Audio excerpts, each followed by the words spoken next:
Hey, good morning, it's Dr. James. I do hope and pray this message finds you and your loved ones peaceful, thriving, and well. And I also pray that you have the courage to finish this video. I'm going to unpack a couple of things this morning that are going to be uncomfortable by design. It's uncomfortable for me because I'm calling myself out, and I also believe I'm calling most of us out at the very same time. But at the same time, I'm calling us in. Certainly over this past year and a half since the pandemic and all the things that we have witnessed, and I don't need to unpack all the things, I'm just going to say all the things.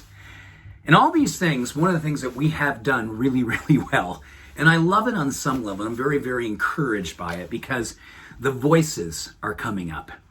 We are doing really, really well at calling others out.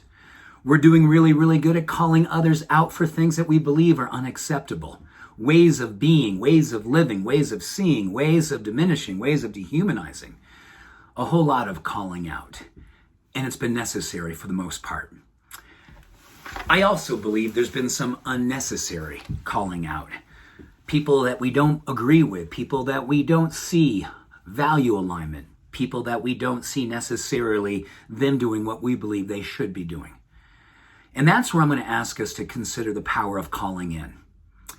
Not because I'm complacent, not because I don't think what some people believe is the way to do things doesn't deserve or warrant calling out, because that helps create change. That helps to obviously encourage some level of transformation and awareness and hopefully an awakening. But I also believe calling in, it needs to be one of the things that we focus on as well. I want to call myself in to a place where I really, really work on understanding the power of humility and grace, understanding the power of vulnerability and compassion, understanding the power of hope.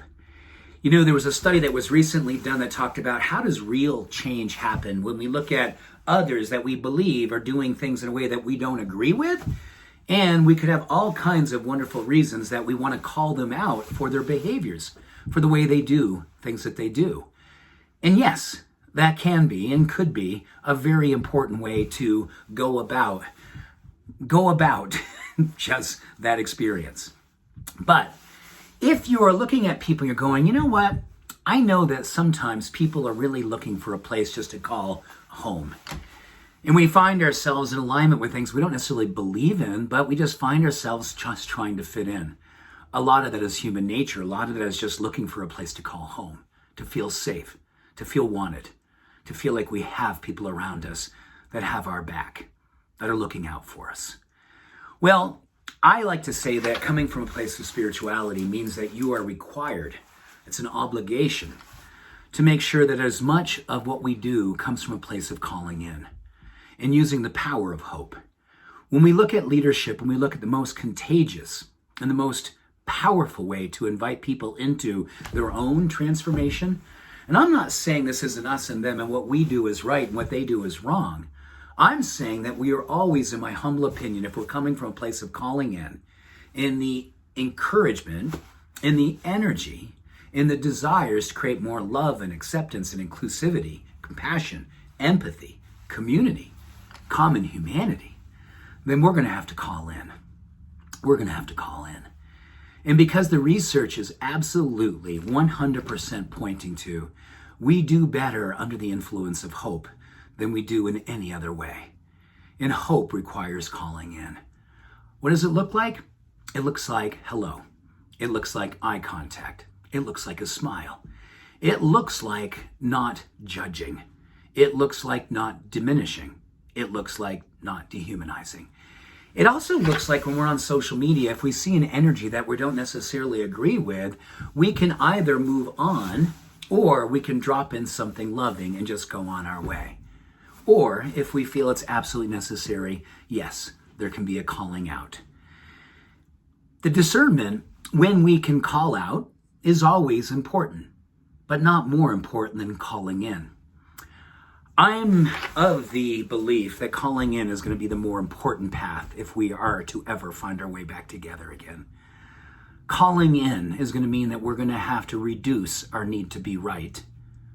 We're going to have to augment our need to be love. This idea of calling in is a big, big idea. Scary at times, but always, always the right thing to do.